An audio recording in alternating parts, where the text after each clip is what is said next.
Night time of the day. Moans can be heard from the window of one of their apartment buildings. A girl with red hair, beautiful facial features, and an attractive figure enjoys something. She's wearing a latex suit that rubs her whole hard. The brunette addresses the girl by name. Her name is Scar. He asks the girl not to make strange noises while rubbing his shoulders. Scar admits that she likes to touch the guy she calls the owner. The young man insists on his own. The girl apologizes. She once again runs her hands over the back of the owner, while getting the lion's share of pleasure, after which the brunette decides to finish. He dresses in a business suit, sitting in a chair. Scar continues to knead his shoulders. The guy orders to bring him water. A representative of the fair sex goes to the table, on which there is already a glass of water and ice. She picks it up and goes to the guy, but the girl accidentally stumbles over the interlocutor's leg, which causes her to fall, spilling a glass on the floor. The guy shows a little bit of care, asking the girl about her well-being. Scar apologizes, looking at the floor. The brunette declares that he does not care about the girl, but he asks to look at the interlocutor's leg, which has become wet because of her.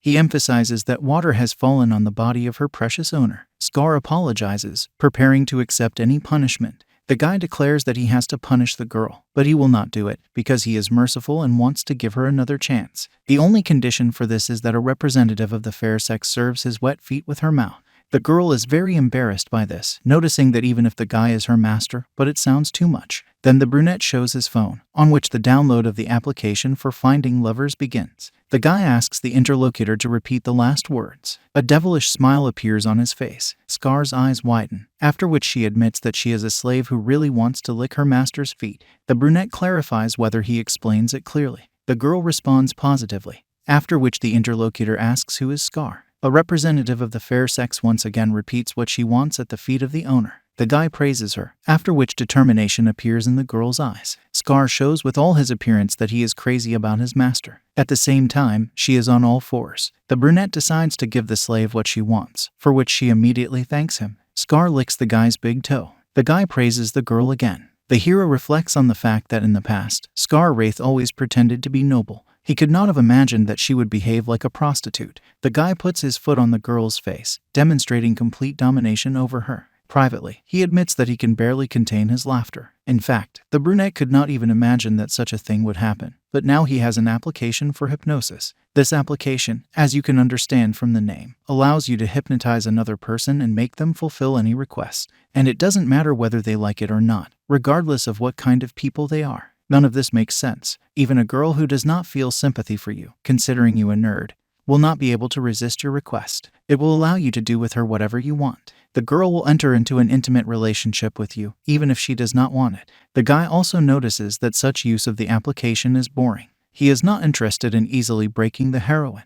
The hero also used the hypnosis app in such a way that he mocked and humiliated the girl as much as possible, then gradually turned her into a so. The guy's name is Pastor. Whenever he has nothing to do, he spends his time watching comics related to hypnosis. In addition, he is a member of a guild called the Liar Trap, all members of which are awakened with special abilities. The hero belongs to the F class. This is the lowest class of all. The guy admits that he is useless when it comes to attacking dungeons. This was the reason why he was demoted. Household chores were dumped on the guy. Pastor is sitting in a huge office. Nearby, a couple of guild members are chatting, sharing stories from their adventures in the dungeons. The guy still has something that distinguishes him from all the awakened F class. This is what he has a real hypnosis app for. It is because of this that the hero looks through the materials. He thinks about what kinds of hypnosis he should do. Then someone hits the edge of his palm on the guy's head, rubbing the bruised place. Pastor turns to the offender. The one who hit turns out to be Scar, which the guy is very afraid of. It turns out that the girl is an awakened S-class from a unique family that is known for its abilities in handling fire. Scar is the heiress of her family,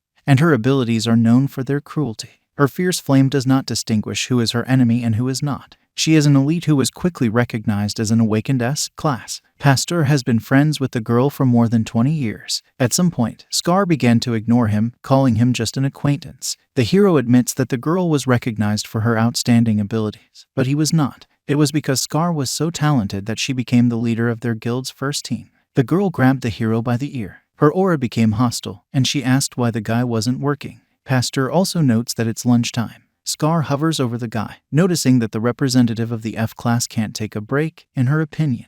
The girl's gaze falls on the interlocutor's phone, the picture on which captures her attention. This saves the hero. While Pasteur notes that Scar looks down on him only because he is an awakened F class, the girl takes his phone, begins to study what the hero has been doing all this time. She scrolls through a few pictures, noticing that this is some kind of webtoon. After these words, the guy finally notices that the interlocutor took his phone. It causes panic on the hero's face. He doesn't understand how you can just take someone else's phone without asking. Scar laughs in the guy's face. She notices that Pasteur watches such things. It amuses her. She reads aloud a couple of dialogues from the pictures, which causes outrage from everyone around, after which she notices that it looks so much like a guy. Scar apologizes, laughing at the same time. The crowd starts chatting about which hero is actually a pervert. The girls think he's sick. Scar, on the other hand, clicks on the download of the hypnosis application, after which he throws the phone to the interlocutor, stating that it is a gift. Amid the laughter of the crowd, she throws on her jacket, saying goodbye to Pasteur. Everything that happens infuriates the hero. He's very angry. The hero decides to act, believing that the girl made a huge mistake. He plans to use the hypnosis app tonight to make the girl his fallen assistant. Evening is coming. The events take place in the apartment. Pasteur grabs huge cans of Scar, which already has a flood. The hero asks the girl if she wears such clothes on purpose to seduce guys. A representative of the fair sex replies that the guild gave it to her. The guy notices that the girl has beautiful cans. He assumes that she got a promotion due to them. He becomes interested in how many lucky people Scar had in total. The girl admits that all this is not true. The hero has already realized that the tops of the cans are Scar's weak point, so he begins to feel them. The girl admits that she is very sensitive there. The hero also realizes that it is there that the erogenous zone of the partner is located, so she takes off her clothes, digging her mouth into the tops of the cans on her body. Scar says she's tickled. The hero understands from Scar's face and exclamations that she is ready to melt in his hands. So he begins to work harder with his tongue all red with pleasure. Scar warns that he is about to arrange a flood. After a few moments, a stream of nutrient fluid shoots out of the girl's hole. Pasteur moves away from her. He admits that he had fun, but it's too late. It's 11:47.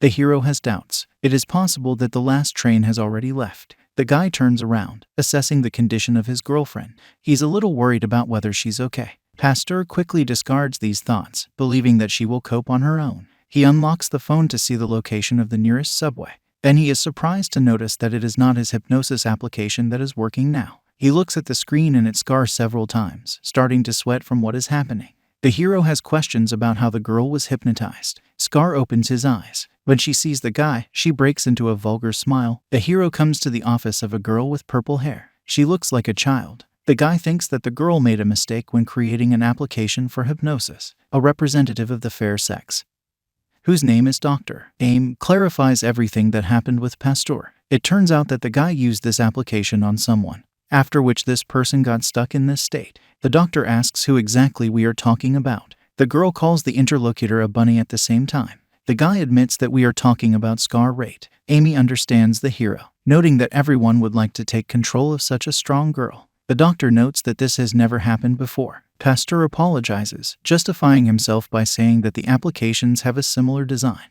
Amy is very angry about this. She declares that the guy is too insatiable a pervert, since he does not see the difference. She also recalls that it was even rude for Pasteur to ask her about this after he had not contacted her for a long time. The hero bows his head, noticing that these are very painful words. Amy turns her gaze to the computer, deciding that she will ignore it because it's him. Dr. Amy is an ordinary person with no special abilities, but she is the greatest inventor in the liar trap. Because of her intelligence and ingenious inventions, she is treated as the best, even in this place full of talented people. The hero notes that the girl looks like a child, although, according to his information, she is older than him. Aim is the creator of a hypnosis app that can hypnotize even an awakened S-class. Pasteur asks the interlocutor not to call him a bunny anymore, but Amy refuses, because in her eyes the guy is a bunny. The hero mentally notices that he is interested in the reason. The doctor returns the phone to the hero, stating that everything is done. This speed of repair knocks the guy out of the red a little. Aim notes that due to the error, the fake and the real application were connected to each other and gave the same effect, but now Pasteur has nothing to worry about. The guy thanks the doctor for his help. The girl asks if the interlocutor doubts her skills. The hero, out of interest, wants to clarify one question. He accidentally calls the girl's app fake. At that moment, Amy was drinking coffee, but the words of the interlocutor immediately spat out all the contents from her mouth. The hero fell under the distribution. All wet from an unintentional attack, he realizes that he has said some kind of game. The doctor begins to stumble, trying to figure out who told the guy this, and Pasteur now asks the question of whether the application is really a fake. Mentally, he notices that he was just joking. Amy jumps up from her seat, stating that she just made a slip of the tongue and everything is actually fine. The hero also notes that the girl's face does not correspond to the norm. The guy clarifies whether the application was definitely broken or not. The doctor looks away, starting to sweat. Pasteur also asks if the interlocutor knows what he did with him. The hero notes that he has redone a lot of different things with Scar, including sadomasochistic games, cosplays, and street walks. The guy admits that he tried everything he could on her. Pasteur literally demands an answer from the interlocutor because he does not believe that Scar has not been hypnotized all this time.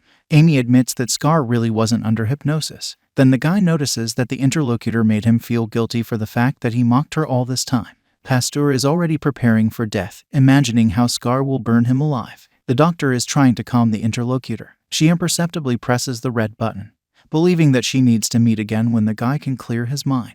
Pasteur is already thinking about fleeing abroad. The hero runs out of the office, and the girl calmly returns to the chair, noticing that everything has gone downhill. Amy admits to herself that she was very excited when she heard the word fake, which is why she told everything.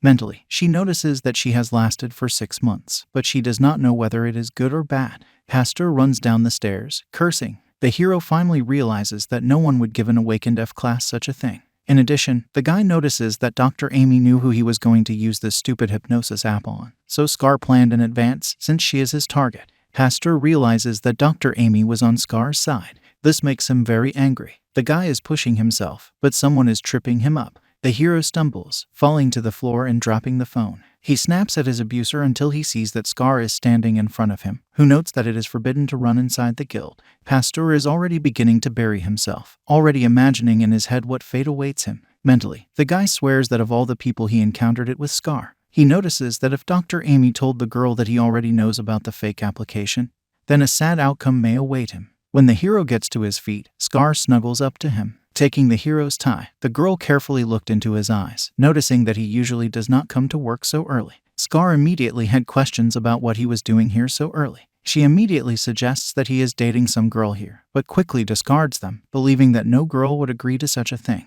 Scar mentally notices that Pasteur smells like he's going to do something. The hero says that he just came to work early. He demands that his girlfriend get out of the way. The girl notices that this is very suspicious. Pasteur is going to run at the moment when the interlocutor turns away. He is going to take his chance. Scar lets the brunette go, noting that it doesn't matter anymore because it's stupid to expect something from a guy. The girl turns around, about to leave, and the hero adjusts his tie. The interlocutor again notices the weakness and mediocrity of the interlocutor. This time she assumes that Pasteur is trying to win the boss's favor by wandering around here. Scar hopes that a friend will be able to improve his class, but she makes him an interesting offer to a guy. The girl offers the guy to become her slave. The hero is very angry at these words, noticing to himself that today is just a terrible day. But he quickly comes to his senses, realizing that the interlocutor does not yet know that he is aware of the fake application. Scar notices that anything can happen if a guy starts obeying her. She can help him in many ways, and there is even a possibility that she will be able to give him a place in the Wreath family as a son-in-law.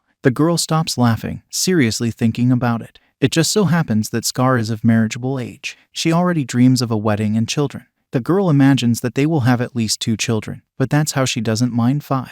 Pasteur, on the other hand, does not hear her friends mumbling, after which he shows her an application for hypnosis. He asks Scar to repeat who her master is. The girl also clarifies what the interlocutor is going to do with S-classes like her. The heiress of the Wreath family looks into the application, not believing that it could be a threat. The hero replies that soon the girl will turn into a vegetable that can only moan. Within a few seconds, the girl's expression changes from incomprehension to absolute infatuation. Scar addresses the interlocutor as the owner. The hero notices that he did it. Footsteps of several pairs of feet can be heard from behind. The guy understands that it's time for work. Mentally, the hero notices that he must run. Then an interesting thought comes to his head. He demands that Scar undress. The girl asks the guy in surprise, and Pasteur only repeats his order, clarifying whether the girl is going to ignore her master's order. Scar looks down, and the hero notes that if the girl is shy, then let her take off her coat first. The brunette is already celebrating his victory. He understands that if the girl takes off her clothes here, then Scar will be bullied the same way as he was before. The guy wants to take revenge for bullying himself by exposing the awakened S-class. The hero notes that if the girl does not complete the retelling and does not stop whining, Then he uses photos on his phone where she was under hypnosis. Then he will brand her as an S-class slave of Class F. Pasteur realizes that Scar will be bad in any case. The hero thinks that the interlocutor will not undress in front of everyone, so he notes that she does not obey the order of the owner, but when he looks at the girl, he is greatly amazed. Scar calmly takes off his coat, exposing his shoulders. After that, she throws off her shoes.